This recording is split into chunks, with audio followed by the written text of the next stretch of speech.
Nous devons traverser les épreuves pour atteindre un but précis. La Bible illustre souvent cela. Dieu traite une vie, ne le laissera pas avant d'être parvenu au but prédéterminé. Dans sa manière d'agir à l'égard de Job, il a permis que tout son gros bétail lui soit enlevé.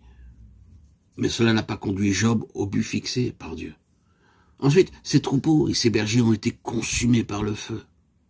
Et Job n'est toujours pas parvenu au but. Même pas lorsqu'il a perdu ses fils et ses filles. Il n'est pas non plus sorti de l'épreuve, lorsqu'il était couvert d'ulcères de la tête à la plante des pieds. Mais le jour est arrivé où ses lèvres ont été réduites au silence, dans la soumission à Dieu. Et les épreuves de Job ont laissé place à une fin glorieuse. Jacques, dans son épître, y fait référence en disant « la fin du Seigneur ». La traduction littérale de Jacques 5,11 nous enseigne. Nous voyons que ce n'est pas la somme d'épreuves qui importe, mais c'est que le Seigneur parvienne à sa fin à travers elle. Nous devons garder cette pensée bien précieusement dans nos cœurs. Nous ne passons pas par des épreuves sans nombre. Il peut y avoir beaucoup de temps perdu et des souffrances inutiles alors que Dieu veut parvenir à ses fins dans nos vies. Il est tout à fait possible, et cela est tragique, que tout ce que Dieu fait pour nous traiter ne permette pas de constituer un vase approprié à l'usage auquel il le destinait. L'argile peut être modelée, remodelée dans les mains du potier. Elle peut passer par le feu à plusieurs reprises. Et pour finir, constituer seulement des fragments sans utilité. Mais notre espérance, c'est que le facteur temps et les épreuves étant préordonnées par lui, la finalité sera un vase d'honneur, sanctifié, pour l'utilité du Maître. Job non seulement est passé par beaucoup d'épreuves, mais le jour est venu où il y a eu une nouvelle activité divine dans sa vie, et cette œuvre a introduit un changement radical en lui.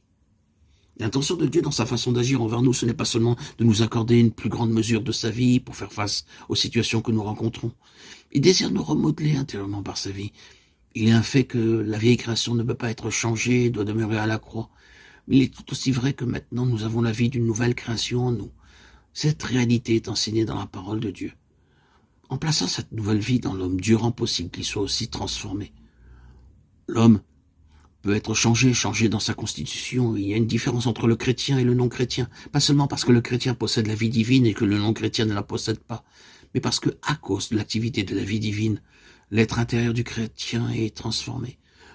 Ce fait est vrai dans le domaine naturel. Lorsque deux personnes sont ensemble, elles s'influencent réciproquement.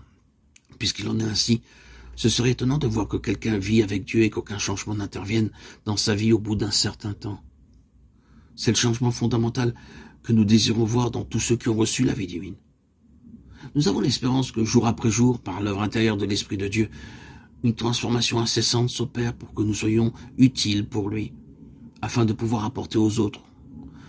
Nous ne nous attendons pas à une augmentation de la connaissance de la parole de Dieu. Alors que nous avons considéré la vie de Paul, ne nous limitons pas à une connaissance objective, mais qu'à l'exemple de Paul, nous apprenions à suivre le Seigneur lui-même. C'est ainsi que nous pourrons le servir et servir les autres, en leur apportant sa parole. Un chrétien qui est spirituellement riche, c'est quelqu'un qui est illuminé intérieurement. C'est quelqu'un qui a l'esprit éclairé, éveillé. Il a les yeux bien ouverts.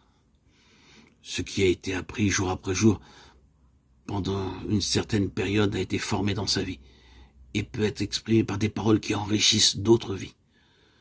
Dans sa lucidité, son discernement,